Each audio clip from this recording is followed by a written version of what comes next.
Salut, aujourd'hui je vais vous parler d'un filtre tout noir qui cache tout.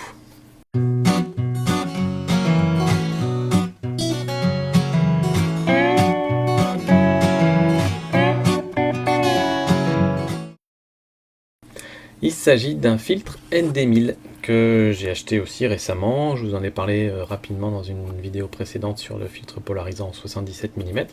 Et ben, j'ai acheté un filtre ND1000 en 77 mm aussi, toujours pour mes photos de paysage. Et je vais vous expliquer un petit peu pourquoi j'ai acheté, comment j'ai choisi et tout ça.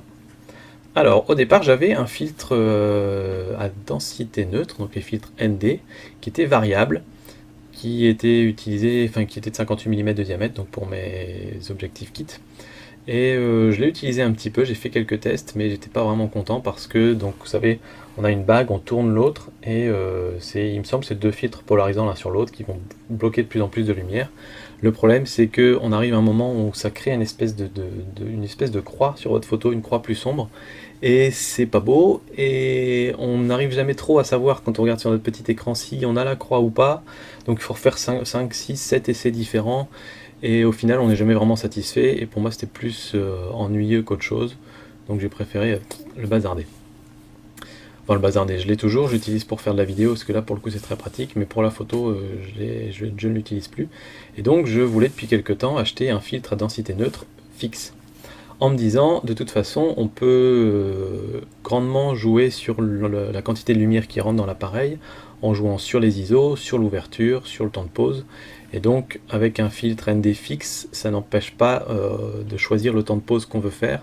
On peut faire des temps de pause de 10 secondes, de 30 secondes ou d'une minute avec un ND1000 selon les paramètres qu'on va choisir dans son appareil photo. Donc voilà la bête. Hop. Comme vous voyez, c'est tout noir, on ne me voit même pas au travers. ND1000, ça veut dire que ça bloque 10 stops de lumière, je crois, que je dise pas de bêtises. En gros, ça veut dire que ça va faire 10 fois fois 2, enfin comment dire, ça fait 10 fois 2 fois moins de lumière, donc ça fait 2 fois moins de lumière, 4 fois moins de lumière, 8 fois moins, 16, 32, 64, 128, 256, 512, 1024. Donc au final, ça a bloqué 1024 fois la lumière. On aura 1024 fois moins de lumière qui arrive sur le capteur. Donc théoriquement, on peut multiplier le temps de pause par autant. Alors, pourquoi un ND1000 et pas un ND400 ? Le ND1000, ça va vous permettre, grosso modo, en gardant des paramètres corrects dans votre appareil, c'est-à-dire des paramètres qui vous donnent un bon piqué, donc on va rester dans les F6, F8, F9, etc. Et en restant dans les petits ISO, 100 ISO, 200 ISO, 400 ISO, ça va vous permettre de faire des temps de pause qui vont aller, grosso modo, en pleine journée, de 10 secondes à 1 minute, quelque chose comme ça.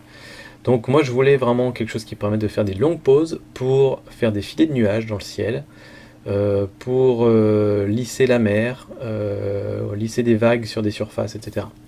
Si vous voulez faire des photos de cascades, ou de chutes d'eau, de petites rivières un petit peu lissées, c'est pas l'idéal. C'est toujours faisable, hein, les photos que j'ai faites à la montagne, à la neige, c'était avec ce filtre-là. Mais ça va vous faire des longs temps de pause et ça va vraiment tout lisser, et on verra presque plus le relief de l'eau, entre guillemets, c'est-à-dire là où il y a des vagues, là où il y a des points de chute de l'eau, etc. Donc si vous voulez faire ça, vaut mieux avoir des temps de pause qui vont de une demi-seconde à 3-4 secondes, et à ce moment-là, je vous conseille plutôt un ND400. Mais pour tout ce qui est filet de nuages, etc., alors là, c'est top d'avoir un ND1000 parce qu'on peut vraiment faire des pauses de 30 secondes, 1 minute, 2 minutes, où là, on voit les nuages qui filent, quoi. Donc voilà. Ensuite, comment je l'ai choisi ? Alors, c'est un Haida. Haida, c'est une petite marque qu'on voit un petit peu partout sur Amazon, mais qui n'a pas une super réputation. Comme pour l'autre, j'ai vraiment fait une longue étude de marché, j'ai regardé un petit peu tout ce qui se faisait. A priori, les super filtres, c'est les B+W, encore une fois. Et en comparant un petit peu et en regardant les reviews, etc., j'ai vu que le Haida, qui est étonnamment pas cher, c'est-à-dire que celui-là en 77 mm, on est à 35-40 euros, je crois, quelque chose comme ça. Il était quasiment aussi bon que le B+W. Pas aussi bon, mais quasiment aussi bon. Et honnêtement, c'est pas des photos que je fais tous les jours, des photos de longues pauses comme ça. Donc, comment dire, entre un filtre qui va coûter 150 euros et un qui va coûter 30 euros, Si la qualité est quasiment similaire, je vais prendre celui à 30 €. Pour le filtre polarisant, j'étais un petit peu plus pointilleux parce que ça, pour le coup, je vais le mettre sur quasiment toutes mes photos de paysage, le filtre polarisant. Donc je voulais vraiment avoir un truc au top du top. Mais là, voilà. Donc je suis très content, ça marche très bien, ça fait des très belles photos, le piqué est toujours là. Il n'y a pas vraiment de décalage de couleur. Et puis s'il y en a, on le corrige vite fait dans Lightroom de toute façon. Donc super content. Je vais en profiter pour vous dire un petit peu comment ça se passe pour prendre des photos. Alors, j'ai pas fait ça pour le polarisant, parce que le polarisant c'est tout simple, vous le mettez, et vous regardez ensuite dans votre œilleton, vous regardez la partie que vous voulez polariser, que ce soit le ciel ou la rivière, etc. Et vous tournez votre polarisant jusqu'à ce que vous obteniez l'effet souhaité. Et à ce moment-là, vous prenez votre photo. Un polarisant, ça va retirer environ 2 stops de lumière, entre 1,5 et 2 stops de lumière. Donc ça va pas vraiment changer les choses sur votre temps de pause, et l'autofocus marche toujours. Si vous mettez un filtre noir comme ça, le problème c'est que votre autofocus ne marche plus. Et comme l'autofocus ne marche plus, et vous devez faire un focus à la main. Quand vous avez un ultra grand angle comme ça, c'est pas trop gênant parce que on utilise l'hyperfocal et donc on va se mettre en focus manuel. Et par exemple, si je prends ma photo à f11, je vais me mettre à un petit peu plus d'1 mètre de mise au point. Et je sais que à 11 mm à f11, j'aurai tout sera net dans ma photo. Donc je fais la mise au point manuelle. Autre petit souci que j'ai eu, c'est que en faisant des longues pauses comme ça pour de la photo de paysage, idéalement j'avais envie de rajouter mon filtre polarisant aussi. Donc ce qui se passe, et je vais vous montrer ça en live, c'est que je mets d'abord mon polarisant là-dessus. Hop, souvent d'ailleurs je fais une photo sans pause longue avec le polarisant, parce qu'en général quand j'ai envie de faire une pause longue quelque part, c'est que c'est déjà un bel endroit. Donc je fais déjà une pause longue avec juste le polarisant. Et le problème c'est que vous voyez, le polarisant il tourne comme ça assez facilement. Et quand je viens mettre mon filtre ND1000 par-dessus, je viens glisser. Je ne sais pas si vous voyez tout de suite le souci, c'est que le polarisant se met à tourner aussi. Et une fois qu'on a mis le filtre ND1000, en gros, on a intérêt à connaître ces paramètres parce qu'on ne peut plus que prendre la photo, on ne peut plus faire une mise au point, on ne peut pas vraiment faire des réglages et tout ça.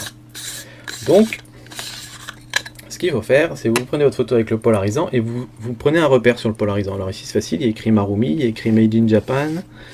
Là ici on a une petite flèche, DHG, super circulaire, machin, etc.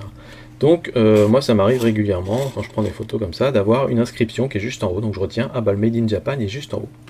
Et ensuite je visse mon ND1000 par-dessus. Ça tourne. Le ND1000 on peut le faire tourner dans toutes les directions, ça restera pareil. Et ensuite je tourne le polarisant jusqu'à retrouver la même inscription en haut, Made in Japan. Donc là je sais que je serai polarisé comme j'en ai envie.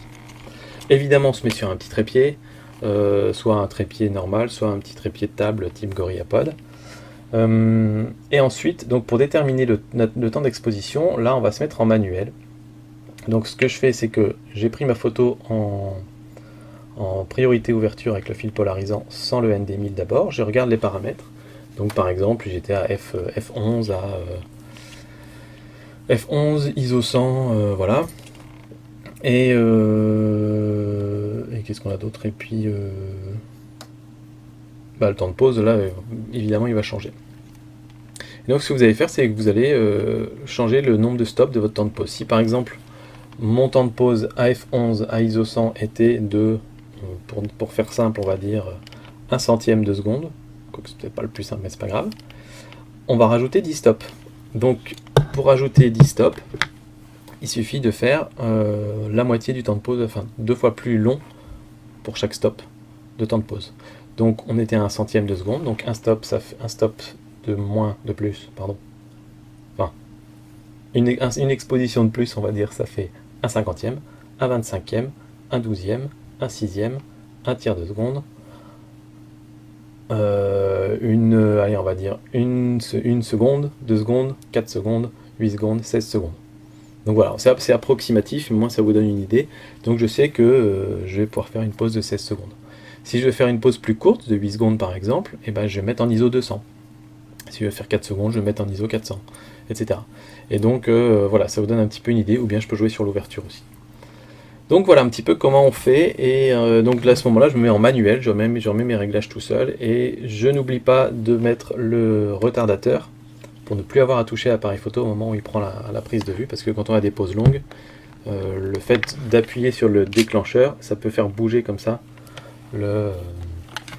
l'appareil et gêner la prise de vue.